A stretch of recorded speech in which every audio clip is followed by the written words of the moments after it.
Hello, everybody, and welcome to a brand new episode of the Geek Buddies. Hey!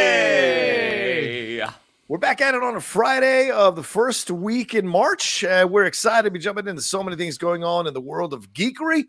We got some Spider-Woman news. We've got some Star Trek news. We've got some Wolverine, Deadpool 3 news. And our main topic is going to be talking all kinds of trailers and getting into it. But let's introduce ourselves first. Shannon made it. Shannon made it big time. Shannon made it to the main topic. Shannon is the star. Shannon's just going to drive that main topic all the way to the bank, baby. So good. And but let's introduce ourselves. I am the Outlaw John Rocha, writer, producer, and host here on the Geek Buddies.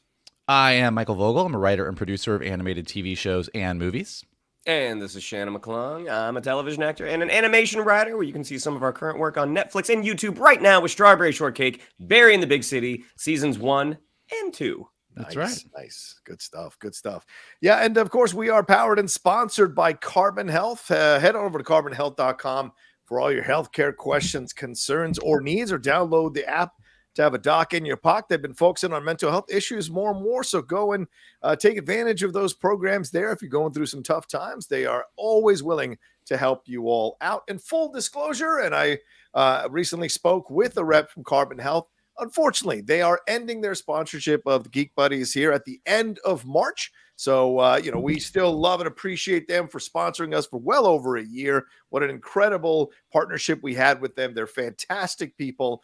Don't let that stop you from reaching out to them and getting and downloading that app to have a doc in your pocket for any of those healthcare questions, concerns, and needs on the road. So just enjoy their sponsorship of our show for the next month, and then we'll see where we're off to after that. So big thanks to Carbon Health for all they've done for us here on the Geek Buddies. All right, the way the show works is each of us brings up a geek news item. We talk about it amongst ourselves, take a break, and get into our main topic. And as I mentioned earlier, our main topic is like 47 trailers. We're just going to break it all down through Shannon McClung. It is his nirvana for sure. But let's start off with the first topic. I'll take it. It's something we broke on the Hot Mic yesterday, which is another show for those of you who may not know here on the Outlaw Nation. Me and Jeff Sneider host the show. Jeff likes to drop scoops every once in a while on the show. And yesterday, he dropped and confirmed this scoop that some people had rumored but hadn't been fully confirmed, that Sydney Sweeney herself is playing Spider-Woman in the Madam Web film. So she's going to be introduced as Spider-Woman. Olivia Wilde is supposed to, was supposed to be directing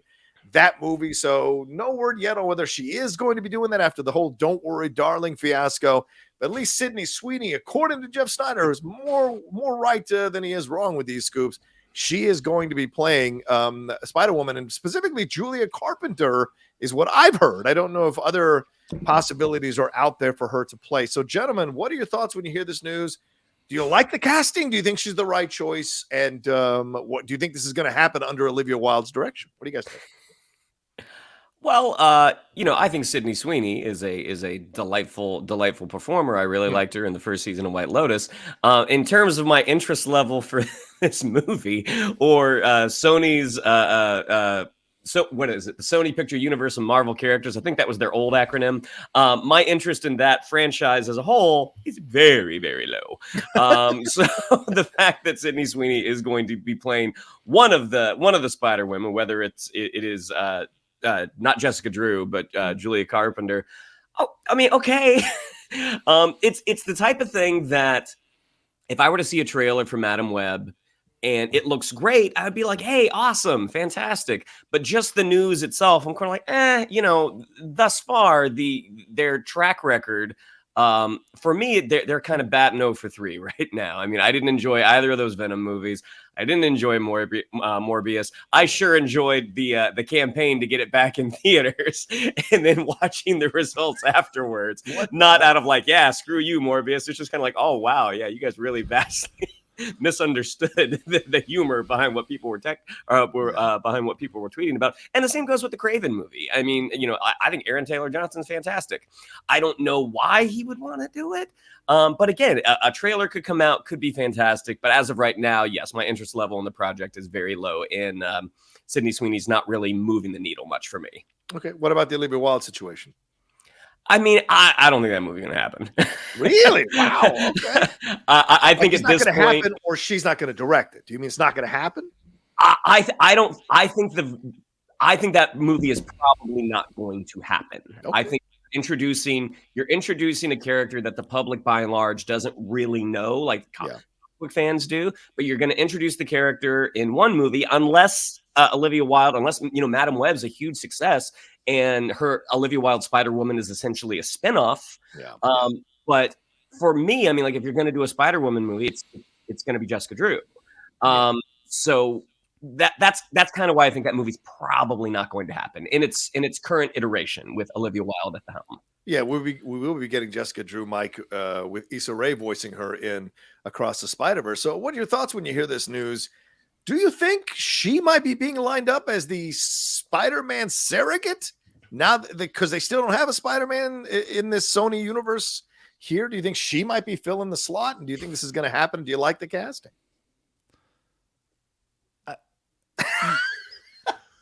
Here's what I think. We've all been to Comic-Con, right? Oh boy, this is good. We've been to Comic-Con. I've been to Gay Pride. I've been to like big events where people have parties. And there are parties that you have to be on the list to get into. Sure. I remember those days. And so if you're on the list, you get to go in and have a really great party. What Sony is doing right now feels like they're on the sidewalk outside of the party trying to pretend that they're having as much fun as everybody inside the party. Oh my God. Inside the party, we got the MCU. And it's great. I mean, it's maybe, maybe the party's been going on a little long and maybe it's time to take a break, but like it's going good. It's a good party inside at the MCU. But everything happening out on the sidewalk with what Sony's doing, they can try and dress it up as much as they want, but nobody's having fun on that sidewalk. Like, it's not a good party. Yeah. And I think, like, they just need to admit that it's not a good party. Like, you can put as many characters with as many spider powers as you want, but if you don't have Spider-Man, it's not really revolving around it. Like, you have to work overtime to explain why Venom looks like Spider-Man, or don't explain it, or why this is happening, or why that is happening. Like there's no there. And if they, much like what DC is trying to do with James Gunn, if they want to come in and say, this is Andrew Garfield's universe and he's the Spider-Man and this is the big story we're telling, but right now it doesn't seem like there's a story there. It just seems like they are spinning their wheels trying to like make money. And I think, when a lot of people complain, I had lunch with a friend yesterday and he was telling me that he's feeling he's a lifelong Marvel fan. He's a lifelong Star Wars fan, but he's just feeling exhausted by everything right now. And I think that the problem with what Sony is doing is that there are really great stories out there to be told. And when Marvel's firing on all cylinders and when Star Wars is firing all cylinders and hopefully when DC starts firing on all cylinders, we can all be really excited. But when you have a bunch of things going on where you're like, do these stories really even need to be told? That adds to the exhaustion. And so whenever there is literally any news about any Spider movie that Sony is doing that's not an animated Spider-Verse movie or tied to the MCU, I'm just tired. Okay. That's how I feel. Okay. Yeah, it's interesting. I mean, I obviously I reacted to it as Jeff told me in real time yesterday on the show, but my overall thoughts as I pull away, I think Sydney Sweeney is a good actress. Do I think she's going to put butts in seats? I don't know, to be honest with you. I compared her a little bit to Amanda Seyfried, where people kind of wrote her off because she's attractive and beautiful, and people are certainly interested in her in a certain way. But, she has real chops, just like Amanda showed us in The Dropout. She's real, and Meg, she has real chops. And I like that with Sydney Sweeney. The thing is, I'm not really high on the Madam Web, and I'm not that high on Dakota Johnson. So I'm not really excited that Madam Web is going to be this incredible film that's groundbreaking and really washes the taste of Venom and Morbius out of my mouth. Although Morbius was a turn off your brain, stupid, okay time. I won't say good, but okay time. Whereas the Venom wow, film for me, that's high praise. There should be an Oscar category for that. Turn off your brain, turn on your morb. It's high praise. But yeah, the situation with Venom is I feel those films personally offend me. Like that's the difference because I love that character so much. that it personally offends me. So I didn't mind the Warriors is that great. Now you go Madam Web. That's such a deep cut. Unless you're a huge comic book nerd, it's such a deep cut. What are you going to do with it? And launching Spider-Woman, great. I mean, Sydney Sweeney, I like her again. But is that going to turn the needle? And is she going to show us some incredible performance? Kind of like what Tom Holland did in the MCU when he showed up as Spider-Man in Civil War. Is that enough to get us excited to see that there could be more here? That could be her replacing Spider-Man in essence until they figure this whole thing out. Because Jeff also reported a couple of weeks ago that essentially Tom has signed back up for 3+ more movies in the MCU with Spider-Man, which Amy Pascal kind of teased in the Spider-Man No Way Home press junket. So now that's interesting. Yeah, fair point. But now there's still no Spider-Man, though. Even though there's rumblings about Garfield, there's rumblings about Tobey Maguire. I don't know how they're going to go about this. But if you're launching her to be Spider-Man in your universe as Spider-Woman, then I'm slightly interested to see if you can make it work. I will stand and watch the street performer at the party for for a little bit, but once he bores me, I'm leaving. So I will. You guys go ahead. You guys Johnny's go ahead. standing on that side. Well, now here's what I will say, because go ahead to the end of the Spider-Verse party. I'll be right there, so I can see what this person can do on the street. I will say, for everything that I just said, I do think, because I think that Hollywood needs to listen to that Jeff Goldblum line from Jurassic Park sometimes. Like, you spend so much time thinking about whether or not you could do something that you didn't think about if you should. Right. And I think when you're trying to launch these big franchises and you're, okay, well, what characters do we have in our library? Who do we have? Who do we not have? What should we do? That you need to take that step back. Now, for all that being said, if somebody, a Lord and Miller, a Taika Waititi, a Deborah Chow, a Bryce Dallas Howard, if somebody came in and said, hey, we've got this Spider-Verse, you've got Into the Spider-Verse 2 coming out, why don't we have one of these characters in the animated thing, and the post-credit thing is they come out of whatever that adventure is, and it's the live-action person that we're casting, and then Madam Web is going to talk about how there's all these other spiders in this other universes, but this is our... if there's a way that you can contextualize everything and make me believe that you have a plan, and you have a bigger story to tell, it doesn't... I think that the lack of a Spider-Man is only a problem because they've just never bothered to solve it. Yeah. And the solving of it doesn't always mean you have to have a white, cisgender, straight Spider-Man or even a Miles Morales. You could have an entire franchise around a female Spider-Man if you wanted to go that route. But with all of the news that they come out with, they've never once done what James Gunn did when he did his DC announcement, which is make me believe, whether or not they've got it all figured out, I believe that they've got a plan. And in the world of all the franchises that we're dealing with right now, if you can make the fans believe you have a plan, that's half the battle, and they just have not done that yet. No, it buys you time for sure. And we'll see what happens to Olivia Wilde. I mean, I still think Don't Worry, Darling, she directed that film well. Whether the film hit all the emotional targets it was aiming for, maybe not. But she has a strong voice. She has a strong point of view. And I think if they're going to do it, let it die down a little bit, then let her see what she can do. But if not, then, as Michael pointed out, there are a number of female creators, period, that you could bring in to maybe create a really good Spider-Woman movie. We'll see. All right. Well, let's take a quick break, and we'll jump into our next topic right after this. Good.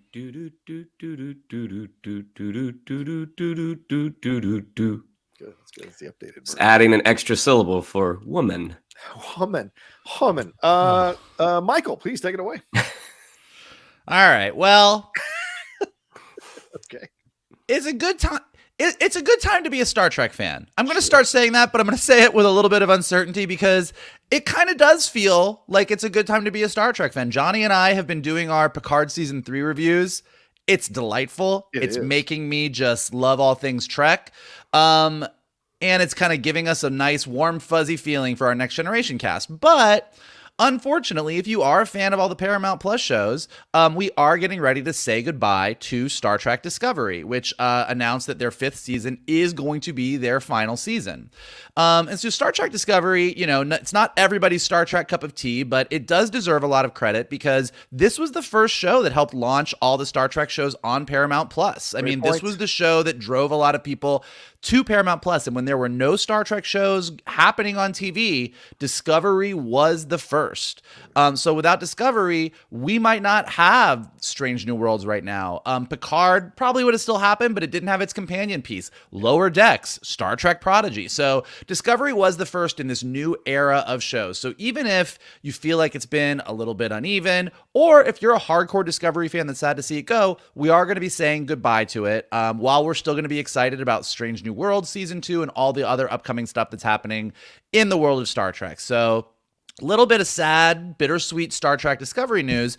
And speaking of bitter, Chris Pine was interviewed as he's been talking about Dungeons and Dragons and hyping it up. And he's been asked about the upcoming, maybe it's happening, maybe it's not happening, Star Trek 4 movie in the J.J. Abrams universe of Star Trek. And Chris Pine just feels like he's a little frustrated. He says he doesn't really know anything about a Star Trek 4 at this point in time. He says in the land of Star Trek, the actors are usually the last to find out anything. He says he knows some costume designers that have read scripts before any of the actors have. He said, I would say it's frustrating. It doesn't really foster a great sense of partnership, but it's how it's always been. I love these characters. I love these people. I love this franchise, but to try and change the system to which things are created, I just can't do it. I don't have the energy. And when it comes to the fact that one of the reasons that Star Trek 4 is probably taking a while to get off the ground is because of the poor performance of Star Trek Beyond, the third Star Trek movie, he says he doesn't think that Star Trek was ever built to do Marvel business. He always thought, why aren't we just appealing to this really rabid fan group and making the movie for a good price and going on our merry way instead of trying to compete with the Marvels of the world? So basically, he ended his interview saying he feels like the Star Trek franchise is cursed. So, Chris Pine has some feelings, guys. And I will say, I appreciate it. Like, sometimes when you read a review or an interview when people are doing all of their press junkets for whatever movie they have coming out, and you get the answer that sounds like a soundbite, or you get the answer, it's like, well, I mean, we've said this all the time. Whenever anybody says, oh, yes, that script that's been rumored for 18 years, we're really excited. We're waiting for another draft. Like, there's a lot of things that people say when they're being interviewed for junkets that you're like, okay, that doesn't mean anything. Chris Pine, maybe after Don't Worry, Darling, he's just like, I don't care anymore about anything. Like, after I lived through that, nothing matters. But he's laying out his Star Trek feelings pretty bare. So how do you guys feel about not just what Chris Pine is saying and not just Discovery is ending, but of all the franchises that we talk about, we're all on a high this week after a really good Bad Batch episode and Mandalorian Season 3 premiere. We're all kind of maybe a little bit nervous about where the MCU is right now, given the poor performance of Quantumania and some of the Phase 4 movies.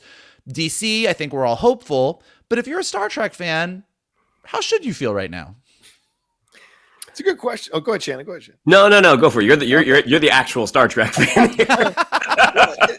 It's a good question. I mean, I love Star Trek, love it to pieces, and so Discovery has always been a mixed bag for me, as Vogel and I have gone back and forth on this show about. And to hear that it's ending, though, it is a little bittersweet. It is a little sad. I think Sonequa Martin Green being a female black lead in Star Trek, that's a rarity, and so that has to be applauded and given credit. And I think she's done a really good job leading that show. Whether the show itself has always gotten there, maybe not 100%, but I also think there was so much pressure on that show. There's so much expectation on this show. That show has become a touchstone for criticism that, at some point it's a lot of weight to carry. And she came off of Walking Dead, another franchise, to jump right into another one. So maybe she wants a break as well. Maybe this is good for her. I know Doug Jones will be fine. Everybody wants to work with Doug Jones.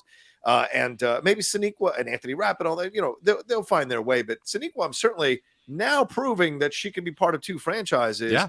I'm very curious to see what her next step is going to be. Maybe she just kind of goes to do some independent films for a few years, just to kind of relax a little bit from all the pressure. Or maybe we might see her down the road in DC or in Marvel or in Star Wars is a very real possibility as well. She can do it. So I would not be surprised in the least. Yeah. So we'll see. But overall, I think 5 seasons is great. Lasted longer than the original series, so give it love for having powered through and lasted as long as it did. I know it's not the same number of episodes, but still, I want to give them love because Michael is right. Without Discovery, we don't have these other shows. Discovery broke through that wall, broke through that barrier to show that it could come back. Star Trek could come back. There was a taste for it. And there are people who defend that show and will die on that hill. They'll die on the Star Trek Discovery hill. So respect to those people who have kept the fire burning for so long. But for them, for this show, I thank this show for giving us Strange New Worlds, for Prodigy, and what we're getting now in season 3 of Picard. So I'm happy for it. Now, for Chris Pine's comments, this is very interesting because I don't know if it is the "Don't worry, darling" jokes. Like once someone spits on your sunglasses, everything's off the table. You know? But like, I feel like I like this about Chris. Chris is matter of fact. Chris is, he just tells the truth. He's down to earth. He comes off as a nice guy. So you can read the exhaustion in these comments. You can read the exasperation because they've probably been jerking him around left and right about this kind of thing. And him admitting, like, we don't even get the scripts until everything's been signed. And remember, he was shocked that J.J. Abrams had made an announcement that there was a 4th film coming. He's like, nobody talked to me. So it's that kind of what it does for an actor. And I never achieved what they have, but like certainly speaking and watching actors' interviews, it's incredible how much producers, creators, directors, some of them, not all, treat actors like the last piece of the puzzle. It is so frustrating when you see that happen, especially when you've taken over an iconic character like Kirk and brought it back to life in a way that a lot of people never thought was possible. To still be treated as an afterthought certainly must feel incredibly insulting because you care about the project. You care about the character so much. To have the studio just kind of get around you, it is frustrating. So I think Chris took this opportunity to take some shots, achieve a little bit of leverage here and let Paramount know what the situation is and say, like, look, they treat us like this. So I'm still excited for it, but I don't know if it's going to happen ever. So I like that he kind of stood his ground and spoke his mind. What do you think there, Shane?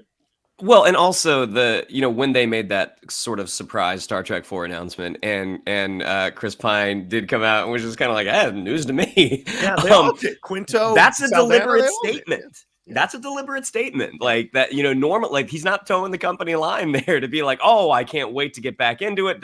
like telling, publicly announcing that this is a surprise to you.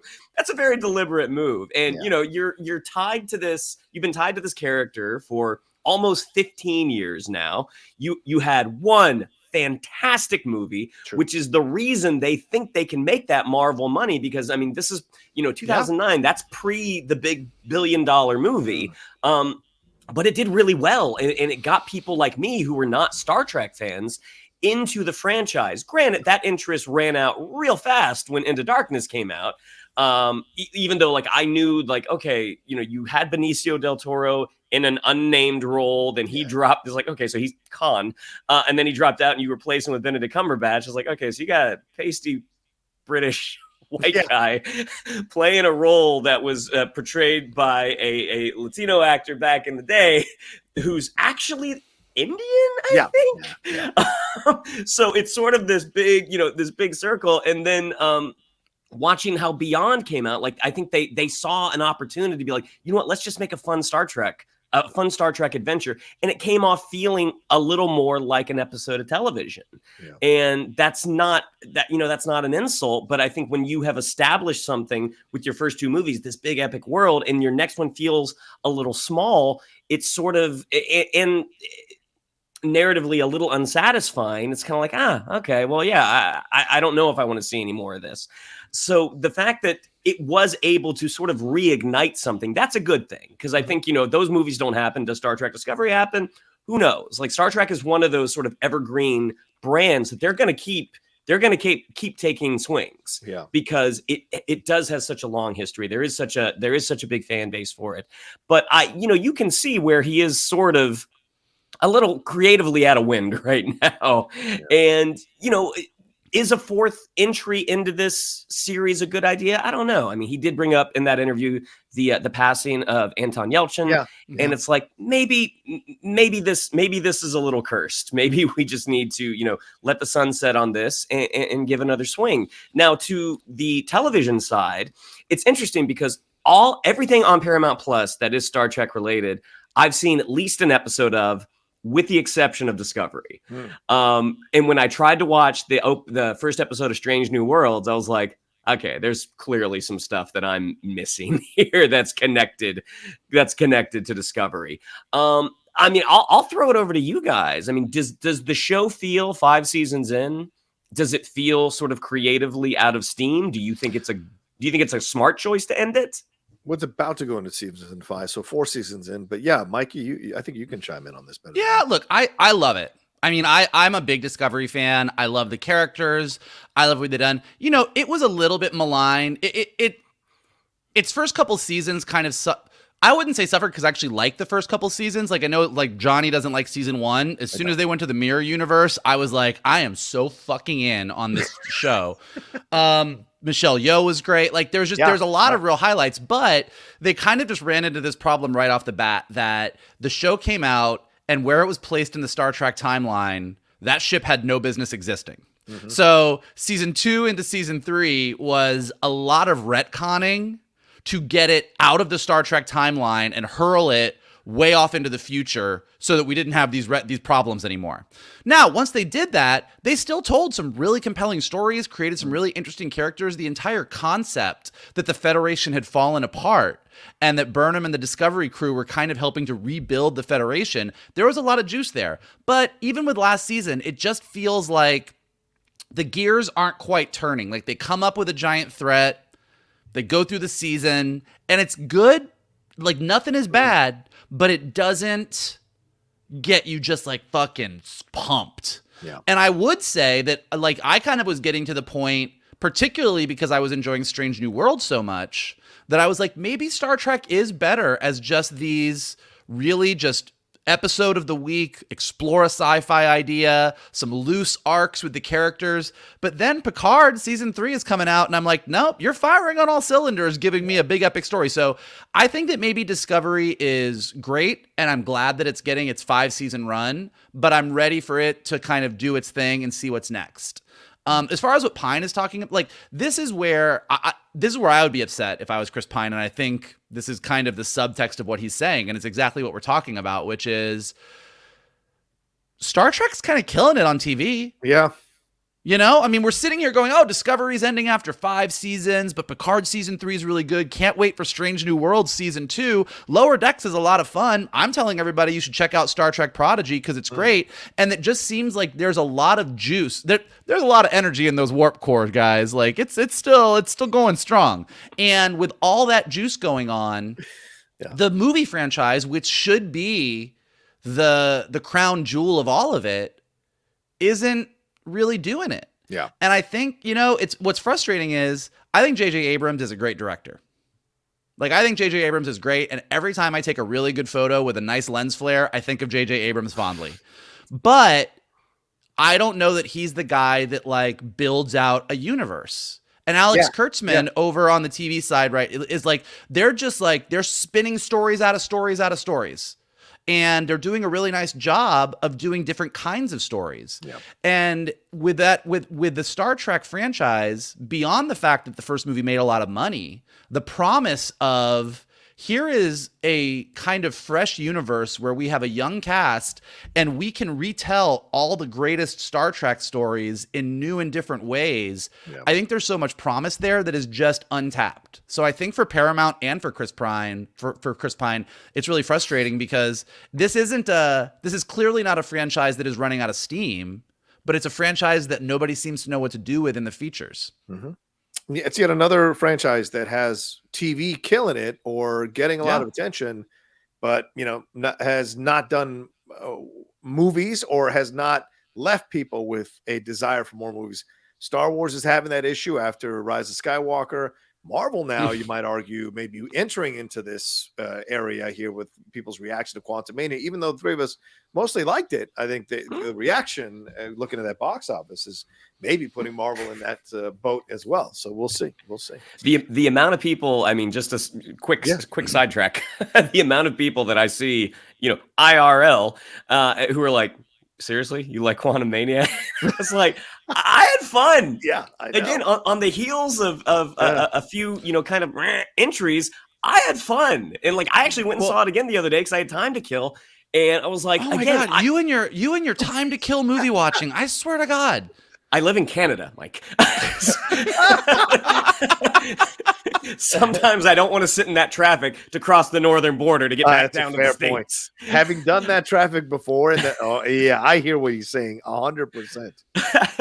But like watching Quantumania, I will say, like, everyone's issue that they have, issues, I'm like, I get it. 100%. They're not big enough for me not to enjoy myself at the movie. Right. Well, I've had a conversation with some friends as well, and I think not that. I guess this is our mini topic for the day, but but I just, because I do think it's worth, because like I think that it really just depends on what bugs you more, because Multiverse of Matt, I'll just take Thor: Love and Thunder out of it because I don't want to talk for 3 hours. I'll talk for 2 hours, but like Multiverse of Madness is Sam Raimi's a perfectly good director. Some would say a great director. And the movie is well made, but the choices around Wanda and the choices around the Illuminati and a lot of the choices from like what these characters are supposed to be like leading up to it really rubbed a lot of people wrong. Quantumania, as we talked about in our review, the choices they made aren't necessarily bad, but they're not particularly well executed either. Right. So it's like, what bugs you more in the big Marvel universe? Something that feels like it's going in the wrong direction for where the rest of the stories are going, like multiverse, or something that's going in the right direction, but doing it pretty lamely. And I think for me, after Multiverse and Thor, Quantumania going in the right direction, even if it wasn't the best movie, I was like, I'll take it. But other people are like, look, Multiverse is a mess, but it was fun. Or, you know, like there's just, it really depends on where your, what ticks you off the most out of a movie. I think that's what's crazy is everyone's got there's our people who defend Thor: Love and Thunder very strongly as well. So you're getting those kinds of, how can I say this, against the grain type of defenders. So it kind of is a weird moment right now. Even Wakanda Forever wasn't universally beloved. It was the most beloved of all the films that have come out here over the last 4 of them that have come out, but it still had its detractors and conversations about overstuffing it and, you know, issues with the Valentina storyline, and was Letitia the right person to lead this film? So there were questions all over the place. So it's not done. And Loveness coming out with that interview saying like he was shocked by the reactions and he had a really down time. You know, you can understand that, of course. I mean, he's making a jump from Rick and Morty to take on a franchise film in a big Marvel situation. But I bet there's a lot of conversations happening now because I mean this is consistent now, 4 straight movies where the reaction hasn't been a universal. This is the greatest thing ever. Like they got. I mean, I was rewatching about an hour of Endgame the other day, and I was like, man, I don't know if we're ever going to get this magic back in this film. It really made me sad. Like, and I didn't know, and I don't know what it is. I don't know if it's because the actors are different. They're older. They were different. They were seasoned. Some of them were experienced. So we had things to hold on to, or the writing, or the directing, or just the subject matter. It just put me in a weird place. So yeah. Russo brothers, Marcus, McFeely. Yep. like, 100%. And not just that they did Endgame. I mean, look, all the actors are great, but I think all the actors in the MCU right now are great too. Like, it literally is that the Captain America Winter Soldier, Captain America Civil War, Infinity War Endgame are the spine of the Infinity Saga. And I don't know that we have one creative team right now that is the spine of the multiverse saga. Yeah, that's a good point. And they've also got to find that passive aggressive, selfish leader like Captain America to lead this thing into the new phase. So yeah, I am confused. Don't get me started. Let's not do this. First Superman last week, Captain America this week. I like John drops a hand grenade, says, "Don't you drop yours." Next topic. Don't you jump on that, Steve. Don't you jump on that, Steve. It's a dummy grenade. Anyway, worst line of ADR in that movie. Now that we've spent 40 minutes on this, well, let's move on to our next thing here. Now we'll be right back after this. Great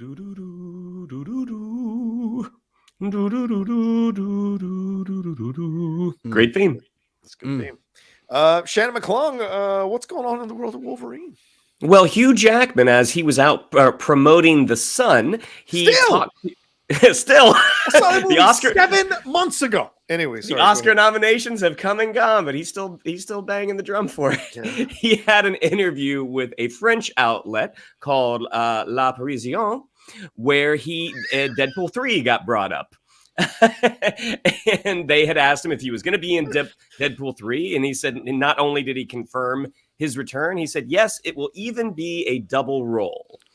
Now, this sends people into a tizzy because it's like he's playing two characters, and the field is kind of wide open to interpret what this actually means, because Deadpool is right smack in between Fantastic Four and Thunderbolts, I think, but right smack in the middle of the multiversal saga. Like, people are talking about, like, obviously there's going to be a multiverse angle to this movie.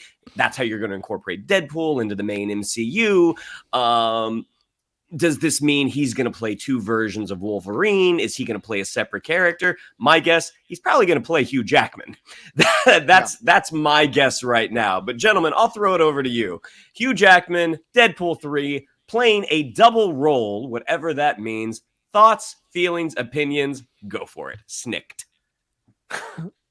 You can never have too much Hugh Jackman, in my opinion. So dual role actually kind of made me sad. Let's have 4 or 5 roles, as I just showed on the graphic here. Give me 4 Hugh Jackmans to 1 Ryan Reynolds any day of the week and twice on Sunday. I love the idea that he could be playing Hugh Jackman. I mean, it's going to be interesting how they do this. And of course, it's Ryan Reynolds setting up the multiverse situation, which, with Marvel struggling with it, I don't know if maybe they might be having second thoughts about having one of their own characters point out all their shortcomings. See, it's fun when they make fun of you when you're successful and you're doing great stuff, because you know what, the money's still coming in. But if people are having issues with your stuff, and then you've got someone within the company criticizing the company, it may not go down as well as you think now going into the situation. So we'll see. But I like the idea of what it could play. We can see multiple Wolverines, like the 1950s Wolverine, or the 60s, 70s Wolverines. We can see all the different Wolverines that have shown up in the different iterations of the X-Men universe. Could be a lot of fun as well. But yes, Hugh Jackman showing up as himself, I think, would be very funny. And why not? Those guys have natural chemistry in a number of those promotional materials. So I like the idea of what it opens up seriously, but I also like the idea of what it opens up comedically. What do you think, Mike? I was already excited about a Hugh Jackman, Ryan Reynolds sandwich. You throw another Hugh Jackman in there, and I'm on board. Like, just pile him on. He's the bread. Pile him on. Pile him on, as far as I'm concerned. This is a Deadpool movie. None of it is serious. Yeah. That people getting all amped up about who he's going to play and what it means for the bigger MCU. Deadpool probably means very little to the bigger MCU. Deadpool's gonna Deadpool, and that's what Deadpool should do. My vote, I want him coming out singing and dancing like he's in Greatest Showman, and I want Wolverine to be like, what the fuck is this? Like, it's gonna be something so stupid. Given how excited everybody is right now, I want his other role to literally be him wearing like a fake mustache and a monocle doing a funny accent, and that's his other role. It's Deadpool, guys. This doesn't I love a monocle. I love a monocle. No, so that's great. This is one of those little tidbits, it's like Shannon said, it's one of those tidbits of information that just it's like lighting a match on gasoline as far as social media is concerned. Oh, it's 2 roles, it's all the Wolverines. And then every geek outlet does a list of the top 10 Wolverines that they want Hugh Jackman to be playing in the fit. Guys, it's not that. It's gonna be ridiculous and probably really funny. But just everybody take a breath. Will we put on your monocles? Put on your monocles. Michael, will we get a prestige moment where we go down underneath and 10 Jackmans in tubes? Are we going to get 10 Wolverines in tubes? Probably. That's the thing. Given that it's a Deadpool movie, I don't think that they're that inclined to be like, let's have a thing where there's all of these awesome badass Wolverines fighting each other. I think Ryan Reynolds is way more likely to take the piss out of Hugh Jackman, being like, oh, you think you're a badass? What about this guy? And he's like, come alive. And you're like, okay. Yeah, look, he's taking the piss out of himself. And was it the end of Deadpool 2 where he shoots himself through the back of the head for reading the Green Lantern script? So he's not shy at taking himself out, but it would be funny to see what he can do. But I mean, Jackman talking about steamed broccoli and chicken. Oof, man, it's great once, but for every meal, oh man, I could do it.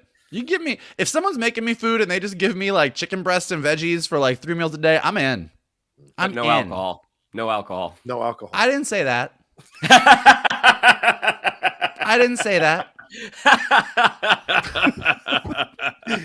Yeah. Listen, he's in his 50s, man. It ain't easier in your 50s, for fuck's sake. Yeah, I don't know if Hugh Jackman's getting to have a little aviation gin at night. I think he's only having steamed broccoli and chicken. Ryan's like stopping by the house. Anything more on this, Shannon? Any other thoughts you have on this? Well, Deadpool 3 comes out November 2024. Damn, man, we're getting closer. All right, well, let's take a break and we'll jump into our main topic. Mr. McClung going to lead us into the land of trailers right after this. And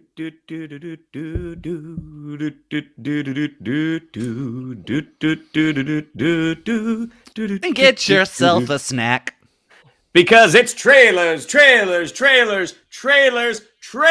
It's an oops, all trailers main topic here on the Geek Buddies. Stretch it out. My lead-in song was a little misleading because not everything's actually going to be in the theater, but we'll get to that when we get to that. The first thing that we're going to talk about is the trailer for Peter Pan and Wendy that dropped earlier this week. This one is actually going to Disney+. This is coming from David Lowery, who directed The Green Knight, has Jude Law as Captain Hook, Jim Gaffigan as Smee, and a host of young actors playing Peter, Wendy, John, Michael, and all the Lost Boys. What an unexpected trailer this was. I feel like this is the first time that we've seen Neverland as an actual place and not a goosed up soundstage. Like, this is an actual place. There are some actual threats in this Neverland. This actually looks like a really exciting Peter Pan. Like, this, again, I cannot overstate how surprised I was at this trailer. Like, now, granted, David Lowery, this is a different type of director. I mean, if you've seen The Green Knight, I know John loved The Green Knight. I love The Green Knight. Not so much my movie, but but super interesting visually. But gentlemen, I'll throw it over to you. What did you think of our first look at Peter Pan and Wendy? Mikey? I mean, I would say, and I mean, this is going to apply to the Haunted Mansion trailer we're going to talk about in a minute too. At this point, yeah, go ahead, yeah. At this point, yeah, sorry, spoiler. I think the rule with these Disney adaptations, and again, the proof is when we actually watch it, but as far as the trailers go, my excitement level goes much higher when it is not trying to be exactly like what Disney already did. So you look at Pinocchio, you look at Lion King, you look at these things, like when it's too close, like let's try and just give you what you already had, but let's make it live action. Not interested. But this is its own thing. The Green Knight piece of it, I'm probably between you two. I wouldn't say I love The Green Knight, but I found The Green Knight absolutely fascinating and got out of that movie and wanted to read every single article breaking down what every single piece of it meant. And I think it's a really interesting movie.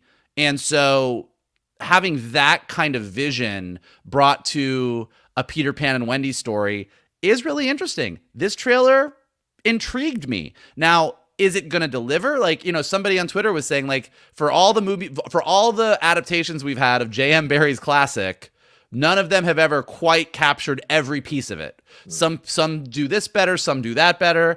So I'm on board. I love Peter Pan in general. I think Peter Pan and Tinkerbell and Neverland is one of my favorite things. It's one of my favorite pieces of classic literature. So I'm intrigued.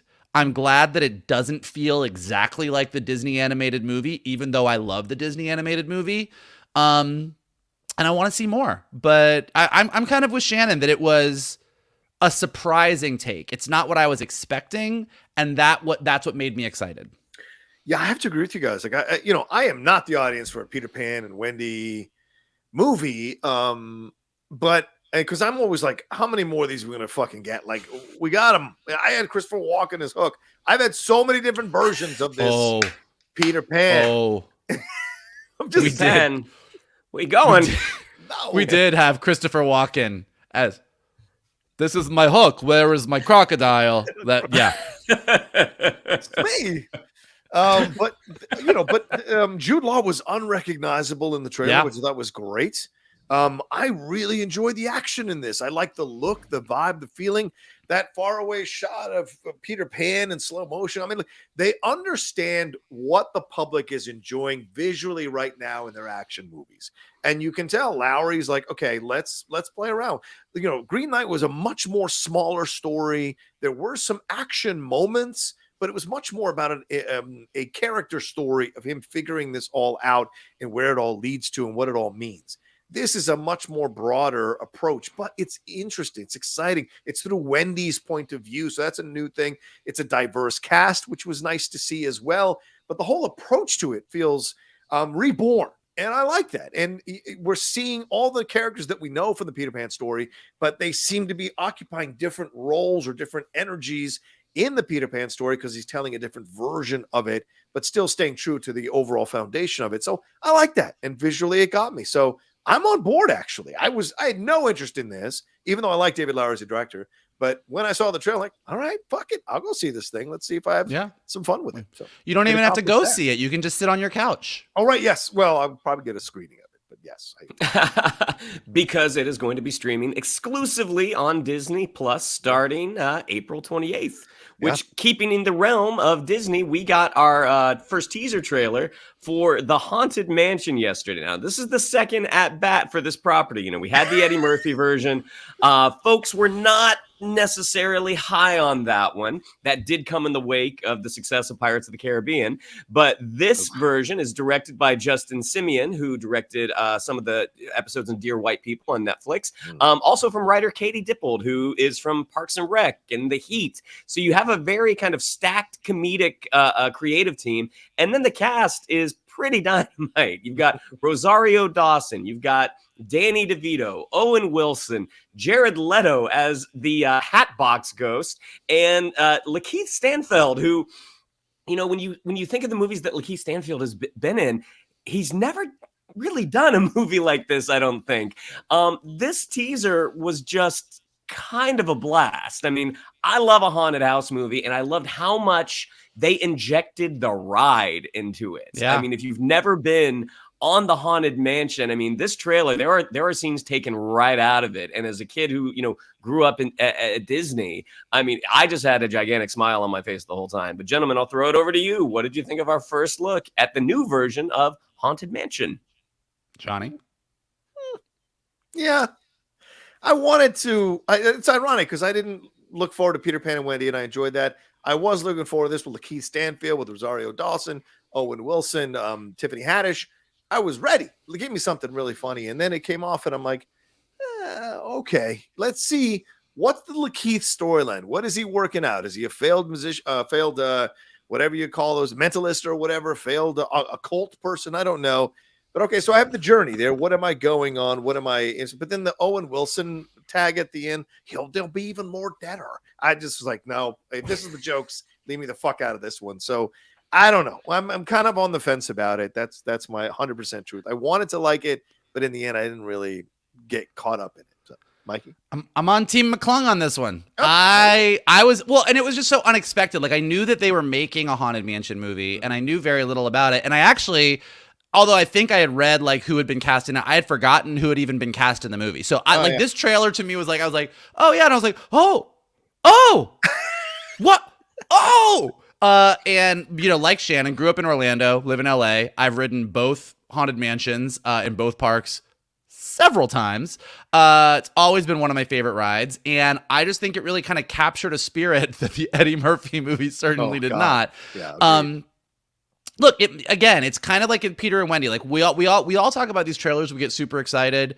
There are a lot of people that are really good at cutting trailers in Hollywood. Yes, there are. And it doesn't necessarily mean one thing or another for how good the movie is going to be. But I think both Peter and Wendy and Haunted Mansion did the right thing for what these trailers need to do, which is both of them have a little. I mean, Peter Pan is easier. You know, you show some kids flying, give me Tinkerbell, Peter Pan's doing his thing, have Captain Hook. Like, okay, you've got the right pieces. Yeah. Did you put them in the right order? Haunted Mansion's a little bit tougher because there's not a lot of character to it. But for what they did show, knowing that Jared Leto's the Hatbox Ghost, like just the silliness of this movie.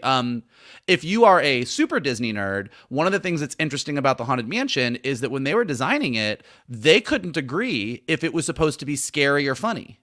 So there was two different designers. Milt Kahl, who was also one of the 9 Old Men, was one of them, and they were both designing the ride at the same time. And so when you ride it, the first half of the ride is a little bit creepier. And about the time you pass Madame Leota and go into the big ballroom where you have all the ghosts and everyone starts singing Grim Grinning Ghosts, it gets a little sillier. And so this movie trailer seemed like it had that balance of, it's a haunted house movie. It looks a little scary, but it also looks real, real funny. And so I think if they can like match that, if that is the tone of the movie, they might have another hit on their hands. We'll see. Okay. All right. Fair enough. Yeah, that's Haunted better Mansion than the Eddie Murphy movie, though. That's for sure. Well, you can't be worse than the Eddie Murphy movie. Haunted Mansion is coming out this summer, July 28th. And to a project that I know Johnny is excited about, we got the trailer for Agent Elvis on Netflix from Sony Pictures Animation. We got Matthew McConaughey as the king himself. He's got a supporting cast of Don Cheadle, Niecy Nash, Christina Hendricks, an incredible guest cast as like Kieran Culkin, Fred Armisen, Gary Cole, Christina Hendricks. This looks so delightfully ridiculous. This is right out of the school of Archer. It's like, all right, let's do Archer, but make him Elvis. Looks so funny. Coming out very, very soon. Johnny, let's go to you first. What did you think of that trailer for Agent Elvis? I was kidding. I tweeted both of you guys or texted both of you about it. I loved it. And I wasn't like into what was the monkey one on Hulu? I tried that. Hit Monkey. Yeah, Hit Monkey. I love Hit Monkey. Yeah, it was a little out there. I was like, I can't go out there. I haven't done enough drugs to go out there with you guys, but I'm gonna stay here. But Agent Elvis, I've been at a couple bachelor parties with you. You've done okay. Oh, well, you know, we all make mistakes. Anyway, I'm here for the Elvisance. Whatever's happening right now with Elvis, I am here for it. The movie, Austin Butler being nominated, racking up awards. Now a lot of people think he might be odds-on favorite at the Oscars. Wouldn't that shock the world? But the movie is getting reappreciated. It's like, I think, #1 streaming movie all year. So including, 2022, pretty incredible to see that reaction to Elvis. So still a guy who is resonating all these years later. And here we come with an animated series where he is like solving some cases here with this monkey, and they're leaning into everything. And it's a Vegas thing. So they're leaning into all the madness of Vegas as well. And you get Matthew McConaughey to headline your animated series. So in the end, I love the animation. It's got that Johnny Bravo feel to it, combined with the Archer point of view. I agree with you, Shannon, on that. So I am 100% in. I am absolutely going to watch this thing and have a little fun with it. Why not? Half an hour every week when it drops, or whenever it drops, just kind of tearing through the episodes. I think it's going to be a lot of fun. I hope it works. You know, Mikey. Yeah, it's a blast. It gave me, definitely Archer vibes, like the really stylized sort of angular design style and aesthetic of the show definitely kind of evokes, but you guys both had it. It has the Archer style, has that classic Cartoon Network, Johnny Bravo kind of style. So like I really think just graphically, it's really cool. It looks really stylized.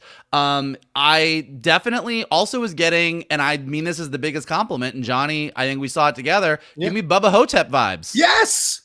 Like Bubba Hotep, if you haven't seen it. Bubba Hotep back in the day, another really great take on Elvis. Not exactly like this, but the whole idea of Elvis kind of doing stuff that we never knew about.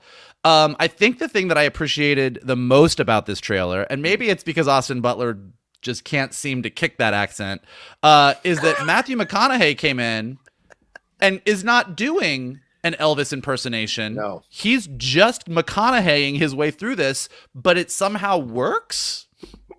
Like, I was watching the trailer, I was like, well, that's not Elvis. That's McConaughey, but also that's Elvis? Right. All right, I'm on board. Like I like it. It looked just so fun and so stupid in all the right ways. And yeah, if they can maintain that humor, I'm definitely on board. I'm excited to check it out.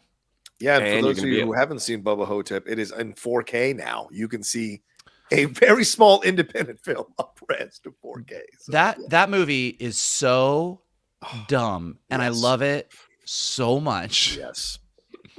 Well, Agent Elvis, we're going to get to check out very, very soon because it's dropping on Netflix March 17th, which brings us to our fourth trailer. There we go. Something that I sent the fellas yesterday for a documentary called A Disturbance in the Force. If you've ever seen bits and pieces, if you've seen a bootleg copy of the Star Wars Holiday Special from 1978, you're probably wondering, how in God's name did this happen? Well, it seems like in Disturbance of the Force, we're going to get to find out how and why it actually happened. And we have the assistance of an incredible group of folks from the world of comedy: Seth Green, Weird Al Yankovic, Taron Killam, Gilbert Gottfried, Paul Scheer, offering their take on the Star Wars Holiday Special. And this one comes out very, very soon. This one is out next week. So my guess is it will probably be on streaming. Yeah. But gentlemen, did you feel a disturbance in the Force? Mikey? I'm stoked. I mean, I have seen the Star Wars Holiday Special in all of its glory. And I think like the Star Wars Holiday Special is so interesting because it's something that for a long time, and this, you know, even watching the trailer, you hear Mark Hamill talk about this, you hear them talk like nobody wanted to talk about it. Like they did it. They all realized they shouldn't have done it, particularly because it kind of takes place. Star Wars came out and was huge. This happened, but then Empire Strikes Back came out and you were like, oh no, this is actually, this is good. We shouldn't have done that thing that we had done. And so it's for a long time, like that's why you can't find it. Like they don't celebrate it. But now we've reached a point where we know it's bad, but we kind of still love it. Yeah. And at Christmas, when you go to Galaxy's Edge at Disneyland, you can buy Life Day orbs and Wookiees in their red Life Day robes. Like there's a level of we celebrate this thing in all of its badness now. Yeah. And we've embraced it. I bought for our friend Blue, I bought him for Christmas. Disney released this sort of holiday Tales in a Galaxy Far, Far Away. It was a series of short stories, some placed in the High Republic, some placed during the new trilogy, some placed during the original trilogy. But one of the stories is Chewbacca and the Wookiees celebrating Life Day with their orbs. And I just I love how it's sort of something that no one really tries to admit that it's good, but we've all embraced it. So I think like the time is ripe to sort of have this documentary that goes, all right, let's really talk about how bad this thing really was. Like, I can't wait. I'm excited. Yeah, I'm excited too. It's legendary. And it's a part of fandom. I think a part of Star Wars fandom, like a, what can you call it? Like initiation or a ritual, whatever you want to say, is what are your thoughts on the holiday special? And it's for a certain era, a certain group of people who got a chance to see this thing or have heard about it in legend and watched it. But yeah, I mean, this is what you do when kids, there was a time when George Lucas didn't know if this thing was going to be this massive billion-dollar franchise that it was going to be. So he's like, you know what? It's the 70s. We're all doing drugs and having sex with each other. Sure. Let's do a thing with B. Arthur and have some fun. Why not? Let's do it. It's a, you know, and Harvey Korman. Yes, as well. It's sci-fi fantasy. Let's just have some fun with it. And you know, of course, just like any drunken night when you've done some stuff, you're like, you know what? Let's not put that on tape. Let's not keep talking about it. Or, you know, you've been to a few bachelor parties and you wish your friends would stop fucking bringing it up. You know, it's those kinds of things where you've moved on from it. You've grown from it. You're a different person. So it's those kinds of things. And I think that's what the holiday special represents. And so it's a great thing that it's come all the way back around, where people now are appreciating it for its nuttiness, its craziness. And it's also a window into the 70s in terms of variety shows, which we really don't have anymore. Yeah. The idea that you could turn this stuff. I mean, the fact that they got Donny Osmond to do an interview for this thing is great. And the late, great Gilbert Gottfried in there as well. I thought it was really, really fun to see that. But the way this has become legend, and I don't, there's no way this happens if George Lucas is still in charge of the franchise. There's no way you do a documentary. There's no way people come out and talk about it because they love their connection to Star Wars so much. So I like that we've kind of loosened the fear about this. holiday special now that we can make a documentary about it. It even leads with saying they made a mistake, and so understand what the point of view of this is going to be. But the way everyone is talking about it in the trailer is with a kind of reverence, which I think it's part of being a fan is finding those things. They go back in the 80s, it was those bootleg tapes. Did you find the bootleg tape of Dylan? Did you find the bootleg tape of Bruce Springsteen? Did you get those things that are passed around? So the fact that it was like in a brown paper bag and a VHS cover that some guy made in his basement, you could get a copy of the holiday special. It's a rite of passage. And I like that this documentary is going to take the piss out of it, but also respect and admire it, which I think is great. I think that's kind of what does make it special. It's a part of geekdom that doesn't exist as much anymore because now we all live in this era where we want all of the whatever the thing is that we love or the things are that we love. We want it to be great all the time.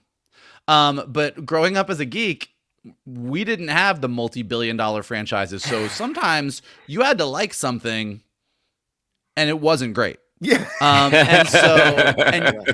And you loved it anyway. Yeah. And so I think like this harkens back to that. And I think that's I think that's why there's this sort of this warm feeling about it now. Cause we all spend so much time fighting about phase 5 versus phase 4 versus phase 3 or the new trilogy versus the prequel trilogy or Last Jedi versus Force. Like we all spend so much time doing that we don't just take a step back and be like, hey, but also we all love this thing. Yeah. Kind of like having a friend at a bachelor party. You love them no matter what. You know what?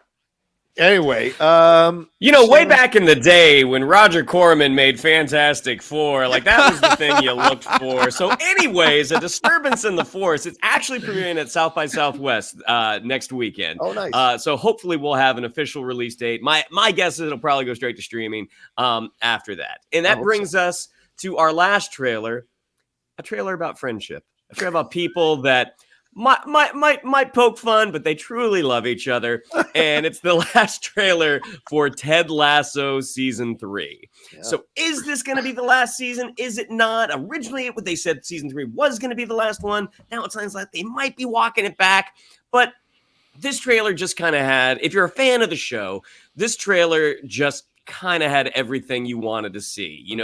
We've got a great Rolling Stones song playing. You see Nate the Great sitting at his table by the window of the Greek restaurant where he wasn't able to get the table by the window until he found his villainous alter ego. We get to see Ted. We get to see Coach Beard. We get to see Rebecca. We get to see Roy Kent. We get to see all of our favorite players from Richmond, like Jamie and Sam and Johnny Rojas. I mean, the trailer just has me so excited for the return of this show. But gentlemen, what did you think of our, I'm guessing, last look before the premiere of Ted Lasso season 3? Oh no. Boy. I liked the trailer, but all these trailers have given us nothing, like absolutely nothing of the story. They're just like, oh, we're all walking out of a door. Nate's sitting at his window. We're seeing Rebecca eating her thing, or with the character, and we're seeing all these things, but what's the juice? What's going on here? And we do see Nate looking at Ted in that picture, what's been released, but I want to see scenes. Show me some real scenes. What's the conflict? What's the situation with these characters? And that concerns me. I mean, we've heard what's going on. We haven't seen what's going on in these trailers enough for me to be excited about this season. Look, I liked season 2. I didn't love season 2. I loved season 1. And I'm just curious to see if what we're going to get from season 3, because everyone's been riding high off this show. But is season 3 going to deliver a punch, or are we all just going to convince ourselves because we love the character so much that it's a good show still and what have you? So I don't know. We'll see. What did you guys think of the trailer? Oh, Shannon, why don't you respond? You're making a lot of faces. Yeah. Go ahead, Shannon. Well, saying like you don't know what the conflict is. The conflict was set up at the end of last season. Right, so it's set up, but what are we going to see? What are the scenes? What's the fucking hills That's and valleys? you don't see scenes in a trailer. Yes, you do. you What see, are you you don't insane? see scenes. You see snippets. Those are You see little scenes. snippets. Oh my god! Point a scene to me in a trailer from beginning to end. I've got a bridge that I want to sell. No, not a. I didn't say give me what the whole you scene. said. See, you said There's you no said snippets show of me scenes. scenes. Then fine. There's Show not me even scenes. snippets of scenes. What is the Shane. conflict? There's not even snippets of scenes. Shit. It's just I dialogue. Give me dialogue. Give me what's going on. What's going on? Yeah, come on, Jamie. I got Roy Jamie Kent looking. says good job to somebody. I got That's Jamie growth going. for that character. I just got Jamie, and that's what I. Come on. Anyway, this just. I want to watch. I like this trailer for this movie that's happening right now. I'm just grousing because I like the show so much. I want season 3 to be better than season 2 and get us back on track to where it was in season 1. I thought they went a little out there in season 2 and it didn't quite 100% work. And they just kind of defaulted to, hey, everybody loves us, so we're going to get away with this narratively in certain storylines. And I thought it was a cop out at times. I thought the Nate thing was way too rushed, didn't make sense. And so, okay, fine. You got that. Great. Let's go into season 3. But give me more. What is Nate doing? He's not even coaching his team in any of these scenes. So or any snippets. We're not even seeing that. So I just would have liked to have seen more of these characters interacting in multiple snippets throughout the trailer and giving us the storylines that we're going to be following, because that's what a trailer is supposed to do. So that's what I don't think you need to use quote fingers with snippets.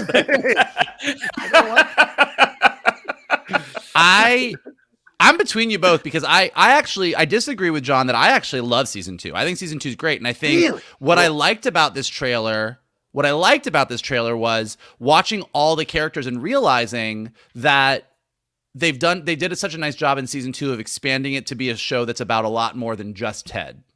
Really kind of breathed a lot of life into these, like particularly in season 1, the players were there and they were fun, but aside from Roy Kent and Jamie, I don't think they had a ton of personality. I think season 2, they really went out of their way to make the players fully fledged characters in their own right. And so I think like watching all of these characters in the snippets that were shown got me excited. Like I think I'm on board, but I was already on board. Like I'm excited because I love season 1. I really love season 2. I'm ready for season 3. Now, I think where Johnny is right is that we've already seen some teasers for Ted Lasso season 3. Like this is the last trailer, and typically, although they don't show full scenes, when you get to that final trailer, you do get a lot more of the story. So, for example, if the season is going to be Nate coaching and like this big conflict and building to this big confrontation, this would be the trailer where you would normally show more of that. And I feel like they didn't. I feel like they also kind of know they don't have to. Like Ted Lasso is the best thing that Apple Plus has going for them as far as like the show that everybody obsesses and talks about. And they're doing a really nice job with a lot of their other shows as well, but Ted Lasso is the big one. So they know that they don't have to, so maybe they're just keeping everything in reserve. I was still excited by this trailer. I'm on board, but Johnny's not entirely wrong that they're not giving us as much of the story as trailers normally would at this point. I just rewatched the entire trailer while Michael was talking. And the only time they talk is right at the end with, I love you guys all so very much. And then at the end with the Roy Kent and the funny faint moment. And I was like, see, there is no dialogue at all in the trailer until literally the last 10 seconds. And that, to me, it just doesn't make sense. I think they're relying on people's love of the characters and like, well, we're not going to say anything. So we'll see if the storylines work, and it makes me think that maybe they're not so confident about how they've constructed these storylines, or it's the other side where they don't want to give away anything and they want you to experience it fully for the first time, because a lot of people complain you give away too much in trailers. So maybe that's the approach. But you're asking me what I thought of the trailer, and I'm giving you my honest opinion analysis of what I felt about the trailer. Well, now I'm angry. So If we review season 3 the way we have seasons 1 and season 2, Johnny, this could be a dark forecast. No, I want to like it. I want to like it, so I'm looking forward to it. And I just don't know how to. I don't know how to feel about the show because it cops out on stuff that I know, which is football. I know football, and so some of the decisions they make football wise drive me insane because it's not what would happen, and so I have to. Oh. I have to navigate for myself. Like, okay, what's acceptable? What's real? What isn't? Like Creed 3 is the same way. There are decisions made that I'm like, there's no fucking way that would happen in boxing. There's just no way. But it's a movie, and so you can default to that, but you got to make it at least somewhat based in realistic stuff. And I feel like they copped out on that in season 2. So I'm really excited. I'm really excited to see what happens in Creed 3 this weekend by myself because my friends, my buddies saw it without me. So I would love to weigh in on this point, but I can't because I don't know. Sure, it was just a great day. Haven't had a satisfying day at the movies like that since 2013 with Thor: The Dark World. Boy, it's been a hell of a Geek Buddies today, that's for sure. A lot of pass. Ted Lasso season 3 starts March 15th on Apple TV+. I'm gonna check to see if I've got the screeners. If I do, I'm gonna spend the weekend watching them because I want to fall back in love with the show. Anything else, Shannon? Do we have a Schwarzenegger thing? Do you want to talk about that at all or no? I mean, if you guys, so Schwarzenegger, it was announced a little while ago that Schwarzenegger was going to be doing his first series for Netflix, and we get the briefest of glimpses. It's a show called Fubar, going to be on Netflix. Just classic Schwarzenegger. He lights a stogie. He we see a shot of him on a motorcycle, a quick but very, very steady shot, which means, he was on a trailer. And at the end, we see Fortune Feimster give him a nut tap. So if you're a Schwarzenegger fan, a fan of steady trailer shots, or a fan of nut taps, maybe Fubar is going to be for you. Gentlemen, what did you think of that quick look? The only thing I will say, it was a quick look. I'll watch it. I'm excited. Arnie is Arnie. The only thing that I will say, since I've been giving it to John all week, is that when Shannon gets wasted at weddings, he also gives nut taps. And so when I saw the Schwarzenegger nut tap, I was like, well, I'm sure that Shannon enjoyed this trailer because his drunk ass has done that to most of us at weddings. Well, I think you shouldn't speak about physical violence when you get drunk. Slapping people in the face isn't the smartest way to go about things either, is it? When you get too drunk, Mr. Vogel.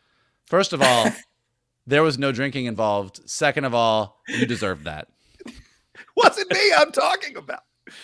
I've heard about your wayward hand at times past, but anyway. That's true. That's true. What about Succession? You guys are big fans of the show, right? So did you guys like that final trailer as we wrap up here? I know we had to wrap up. Yes. Yes. Should I catch up?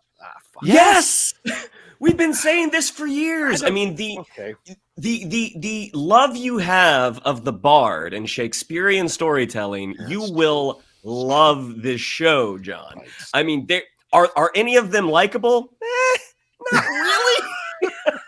Maybe Cousin Greg, but the show is just so well done. It's sort of like how Deadwood was Shakespeare with profanity.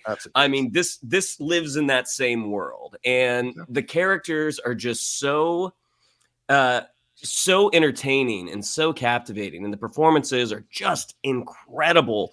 It is a show that I do think you would jump on board and you would zip through it. But yes, this trailer, and now they have confirmed that this is the last season, which I think is a good idea because with a show like this, there is the possibility of feeling a little bit repetitive with the plot lines. Yeah. So yes, I think this last trailer for Succession looks really, really good, and I cannot wait for it to come back. Yeah, you love Brian Cox. I do. You've interviewed Brian Cox. I have interviewed Brian Cox. And this is probably the greatest role he's played. Okay. He owns this role, and what he does is so amazing. And Shannon is right. Are you saying a lot of people better than Troy? Are you saying he's better? Well, I don't know if he's not as giftable as Troy. Succession is not a show, to Shannon's point. You're not going because you're rooting for anybody. It's not like later, we were just talking about Ted Lasso. Like, I watched that trailer for Ted Lasso, and even though I agree there's not a lot of story, I love these characters so much. I want to spend as much time with them as I can.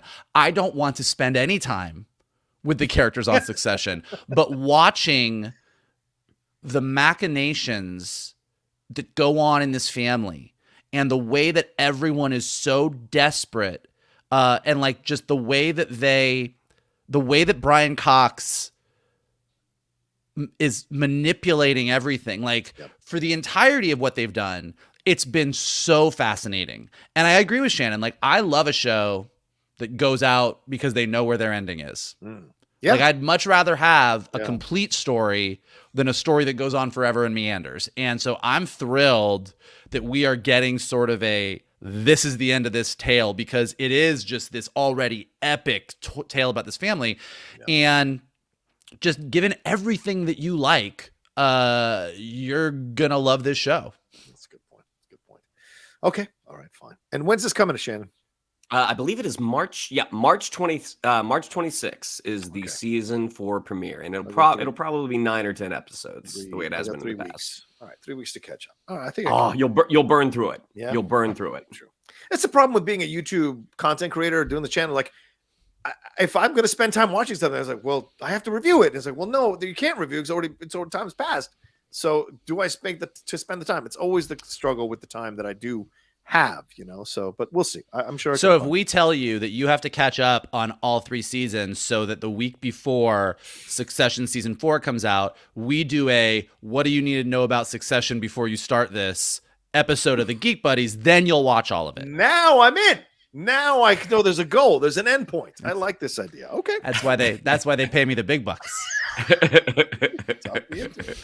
All right, let's wrap it up there. Thank you all so much for joining us here for this somewhat extra long Geek Buddies episode to launch you into your weekend. Thank you so much for watching or listening to us. Shannon, what do we have to tell them? Yeah, if you liked all the dirty laundry we were airing out and would like to follow us on social media, on Twitter, it's at geek_buddies, on Instagram, at _geek_buddies. If you'd like to follow me on social media, on Twitter, it's at Shannon_McClung, on Instagram, it's Shannon the Geek Buddy. If you would like to follow Mr. Vogel, watch out for that hand. It's at MKToon. If you would like to follow Mr. Rocha, watch out for that bachelor party. It's at The Rocha Says. Oh, that's true. I never physically assaulted anybody. I just pass out, then wake up randomly. Pass out, and wake up randomly. Anyway, Mikey, what else do we got? Well, believe it or not, what you got today was just snippets of these stories. And if you want to hear the full tale of what really has gone on in the past with your favorite buddies, keep tuning in. And here is what you can do to help us keep telling stories that we probably shouldn't be telling. Yeah, you can smash that like button below. You can subscribe to Johnny's Outlaw Nation page and check out all the amazing content he's got there. Leave your comments below. Ask Shannon about his nut taps. Ask John about the bachelor party. See what they say. Let us know what you thought about everything this week. If you are listening on a podcast, go ahead and leave us some stars and some comments. It helps us go up in the rankings. And as always, the best thing that you can do is retweet this video, post it on your socials, send it to your friends, and tell them to hang out with your buddies, the Geek Buddies. This has been brought to you by Jonathan Gabay. And also, you can head on over to carbonhealth.com. They continue to power and sponsor us through March here of 2023. We want to thank them so much for being sponsors for us for well over a year. But head on over there to have any of your healthcare questions, concerns, or needs addressed either virtually or in person, or download the app to have a doc in your pocket. Don't forget our Picard review is coming as well. Picard's episode 3 that we out with me and Michael very soon. So look for that coming out, the spoiler review. And we'll talk to you next time with another brand new episode of the Geek Buddies.